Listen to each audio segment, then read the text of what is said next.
BJP विधायक बासन गौड़ा ने कोप्पल में एक जनसभा के दौरान सोनिया गांधी को विष कन्या बताया। इससे पहले कांग्रेस अध्यक्ष मल्लिकार्जुन खड़गे ने गुरुवार को पीएम नरेंद्र मोदी के खिलाफ विवादित बयान देते हुए उन्हें जहरीले सांप की तरह बताया था। हालांकि खड़गे ने बाद में सफाई दी थी। कर्नाटक चुनाव में जहरीले सांप बाद अब विष कन्या की भी हुई है एंट्री। देखते हैं स्पेशल रिपोर्ट अंदर की बात में। कर्नाटक में विधानसभा चुनाव के लिए 10 मई को मतदान होना है। अब बीजेपी विधायक खड़गे पर पलटवार करते हुए बदजुबानी में एक कदम और आगे निकल गए। बीजेपी विधायक ने कांग्रेस की पूर्व अध्यक्ष सोनिया गांधी को विष कन्या बता दिया। बीजेपी विधायक बासन गौड़ा ने कोप्पल में एक जनसभा के दौरान सोनिया गांधी को विष कन्या बताया। बासन गौड़ा ने कहा, पूरी दुनिया ने मोदी को माना। अमेरिका ने एक समय उन्हें वीजा देने से मना कर दिया था। बाद में उन्होंने रेड कारपेट बिछाया और मोदी का स्वागत किया। बासन गौड़ा ने मल्लिकार्जुन खड़गे के बयान पर पलटवार करते हुए कहा, अब खड़गे पीएम मोदी की तुलना कोबरा सांप से कर रहे हैं और कह रहे हैं कि वे जहर उगलेंगे। लेकिन जिस पार्टी में खड़गे नाच रहे हैं, क्या सोनिया गांधी विष कन्या है? सोनिया ने चीन और पाकिस्तान के साथ उनके एजेंट के रूप में काम किया। बीजेपी मल्लिकार्जुन खड़गे के इस बयान की आलोचना करते हुए कांग्रेस पर निशाना साध रही है। उधर विवाद बढ़ते देख खड़गे ने अपने बयान पर सफाई दी। उन्होंने कहा, मैंने बीजेपी की नफरत व द्वेष की राजनीति की चर्चा की। मैंने पीएम मोदी के बारे में यह बात नहीं की। मैं व्यक्तिगत बयान नहीं देता। मेरे कहने का मतलब है कि उनकी विचारधारा सांप की तरह है। अगर आप चाटने की कोशिश करेंगे तो मौत होनी तय है। ब्यूरो रिपोर्ट, जी। राजस्थान में कुर्सी की खींचतान सिर्फ अशोक गहलोत या सचिन पायलट के ही बीच है तो ऐसा सोचना बिल्कुल गलत है। दरअसल ये लड़ाई बीजेपी या कांग्रेस से इतर 4 नेताओं के बीच ज्यादा लड़ी जा रही है, जिसमें सीएम अशोक गहलोत, पूर्व सीएम वसुंधरा राजे, सचिन पायलट और केंद्रीय मंत्री गजेंद्र सिंह शेखावत भी शामिल है। सीएम अशोक गहलोत और सचिन पायलट के लेकर कांग्रेस जहां कोई फैसला नहीं कर पा रही है, बीजेपी इस लड़ाई का फायदा इसलिए नहीं उठा पा रही है क्योंकि वसुंधरा राजे और सचिन पायलट के बीच 20 साल पुरानी अदावत है। साल 2003 में राजस्थान विधानसभा चुनाव में झालरपाटन सीट से वसुंधरा राजे बीजेपी की प्रत्याशी थी। उनके सामने कांग्रेस ने राजेश पायलट की पत्नी और सचिन पायलट की मां रमा पायलट को मैदान में उतारा था। ये एक हाई प्रोफाइल मुकाबला था। खास बात ये थी कि सचिन पायलट उस समय राजनीति में नहीं आए थे। वसुंधरा राजे जीत गई। राजस्थान की राजनीति में राजेश पायलट की विरासत को तगड़ा झटका लगा था। ये हार सचिन पायलट को भी कचोट गई और अगले ही साल यानी 2004 के लोकसभा चुनाव में सचिन पायलट दौसा सीट से कांग्रेस के टिकट से चुनावी मैदान में आ गए। सचिन सांसद चुने गए। इसके बाद साल 2009 के लोकसभा चुनाव में उन्होंने अजमेर लोकसभा सीट से भी चुनाव जीता और केंद्र में मंत्री बने। लेकिन इस दौरान वह अपनी मां की हार को नहीं भूले थे। साल 2013 में उनको राजस्थान कांग्रेस का अध्यक्ष बनाया गया। पार्टी के इस फैसले को उन्होंने सही साबित किया और उन्होंने सड़क पर वसुंधरा सरकार के खिलाफ संघर्ष शुरू कर दिया। इसके साथ ही राज्य में बीजेपी के बड़े वोट गुर्जर समुदाय को भी अपने पक्ष में मोड़ लिया। सचिन ने वसुंधरा राजे के प्रभावी वाली सीटों पर राजनीतिक यात्राएं की और किसानों के आत्महत्या और कर्ज माफी का भी मुद्दा उठाया। राजस्थान में सचिन का संघर्ष रंग ला रहा था। वो राज्य में वसुंधरा सरकार के खिलाफ माहौल बना चुके थे। सामने साल 2018 में विधानसभा चुनाव आ चुका था। इस बीच सचिन ने बीजेपी को एक और बड़ा झटका दिया था। वाजपेयी सरकार में वित्त और विदेश मंत्री रहे जसवंत सिंह के बेटे मानवेंद्र सिंह को सचिन ने बीजेपी से निकालकर वसुंधरा राजे के खिलाफ चुनावी मैदान में खड़ा कर दिया। यहाँ इस वाकये से जुड़े 2 बातों को जानिए। राजस्थान की राजनीति में जसवंत सिंह और वसुंधरा राजे के बीच हमेशा 36 का आंकड़ा रहा है। एक ही पार्टी में होते हुए भी दोनों एक दूसरे के खिलाफ ही रहे। विधानसभा चुनाव 2018 के नतीजे आने से पहले तक अशोक गहलोत और सचिन पायलट के बीच कोई रस्साकसी नहीं थी। दोनों की एक ही मोटरसाइकिल पर बैठकर तस्वीरें भी खूब चर्चा में थी। सचिन पायलट और मानवेंद्र सिंह अच्छे दोस्त रहे हैं और टेरिटोरियल आर्मी में भी साथ काम किया है। चुनाव के दौरान ही सचिन पायलट ने वसुंधरा राजे को घेरने के लिए ललित मोदी और खनन घोटाले का भी मुद्दा उठाया। लेकिन वसुंधरा राजे सचिन पायलट को कोई खास तवज्जो नहीं दे रही थी। राजस्थान में लोगों का कहना था कि वसुंधरा राजे सचिन पायलट को इतना बड़ा नेता ही नहीं मानती है कि उनके आरोप पर प्रतिक्रिया दे। विधानसभा चुनाव के नतीजों ने बीजेपी को तगड़ा झटका दे दिया। कांग्रेस को ज्यादा सीटें आई। बड़ी संख्या में गुर्जर समुदाय का वोट कांग्रेस के खाते में चला गया। गुर्जरों ने सचिन पायलट को अपना नेता मान लिया। हालांकि मानवेंद्र सिंह को वसुंधरा राजे ने हरा दिया था। राजस्थान में बीजेपी को हराने का श्रेय सचिन पायलट को दिया जा रहा था। वसुंधरा राजे को उस नेता सत्ता से बाहर कर दिया था जिसको वो साल 2013 से लेकर 2018 तक तवज्जो भी नहीं दे रही थी। पूरे राजस्थान में सचिन पायलट का डंका बज रहा था। लेकिन दिल्ली में कांग्रेस की अंदरूनी राजनीति में अशोक गहलोत का जादू अपना ही रंग दिखाने को तैयार था।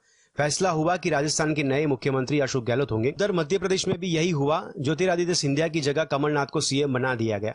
इसके बाद मध्य प्रदेश में कांग्रेस का क्या हाल हुआ ये आपको पता ही है। Bureau report, GSTV। Anupam Kher ने द कश्मीर फाइल्स को कोई फिल्म फेयर अवार्ड न मिलने पर क्रिप्टिक पोस्ट शेयर किया है, जिसमें उन्होंने कहा कि सस्ते लोगों से इज्जत की उम्मीद नहीं की जा सकती। क्यों छलका अनुपम खेर का दर्द, देखते हैं इस रिपोर्ट में। फिल्म फेयर के विनर्स की घोषणा कर दी गई है। इस अवार्ड फंक्शन में कश्मीर फाइल्स को किसी भी कैटेगरी में अवार्ड नहीं मिला, जिसके बाद से अनुपम खेर दुखी हैं। ऐसे में उन्होंने एक क्रिप्टिक नोट शेयर किया है। हालांकि इस फिल्म को अलग अलग कैटेगरी में नॉमिनेट किया गया था, लेकिन फिल्म एक भी अवार्ड नहीं जीत पाई। इस फिल्म के लिए अनुपम खेर को बेस्ट एक्टर लीडिंग रोल के लिए नॉमिनेट किया गया था, लेकिन ये अवार्ड भी बधाई दो के लिए राजकुमार राव को दिया गया, जिसके बाद अनुपम खेर खासा दुखी हुए। अनुपम खेर ने ट्विटर और इंस्टाग्राम पर एक पोस्ट शेयर करते हुए लिखा, इज्जत एक महंगा तोहफा है, उसकी उम्मीद सस्ते लोगों से न रखे। इस पोस्ट के साथ उन्होंने हैशटैग के साथ लिखा द कश्मीर फाइल्स। वहीं एक अन्य यूजर ने लिखा, द कश्मीर फाइल को लोगों ने जितना प्यार दिया उसके मुकाबले किसी अवार्ड की कोई इज्जत नहीं है। एक अन्य ने लिखा, अग्निहोत्री से मना किया था खेर साहब। विवेक अग्निहोत्री ने पिछले दिनों सोशल मीडिया पर फिल्म फेयर अवार्ड को अनएथिकल और एंटी सिनेमा बताते हुए एक नोट लिखा था। कयास लगाए जा रहे हैं कि इसी वजह से द कश्मीर फाइल्स को किसी भी कैटेगरी में विनर के तौर पर नहीं चुना गया। Bureau report, GSTV। तो फ्लाइट कहीं भी सबसे जल्दी पहुंचने का सबसे आसान जरिया है। फ्लाइट के जरिए आप लंबी दूरी की यात्रा बस कुछ ही घंटों में तय कर सकते हैं।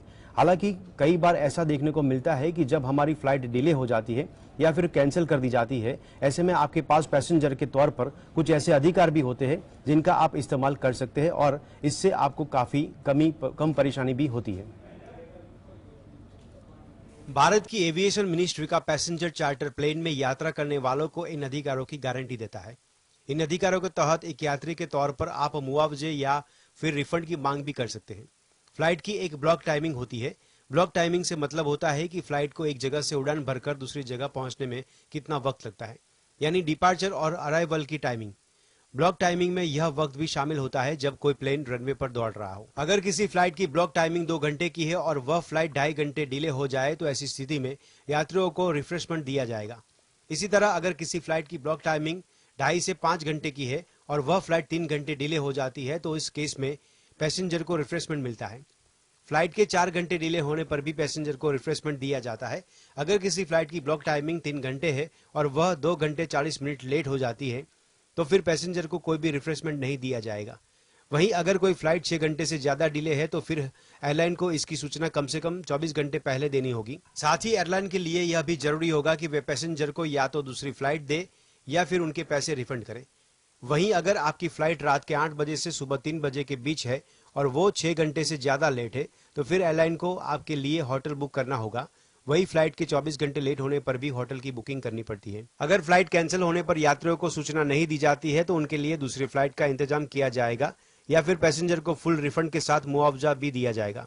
मुआवजे की रकम ब्लॉक टाइम के हिसाब से तय होती है। अगर किसी फ्लाइट का ब्लॉक टाइम 1 घंटे से कम है तो फिर ऐसी स्थिति में 5,000 का मुआवजा या फिर एक तरफ का बेसिक फेयर देना होता है।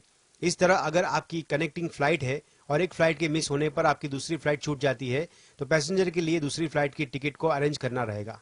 Bureau report, GSTV। तो प्रतिबंध की अनदेखी कर कानपुर में सड़क पर ईद की नमाज अदा करने में आरोप में 1700 लोगों के खिलाफ थाने में FIR दर्ज किया गया है।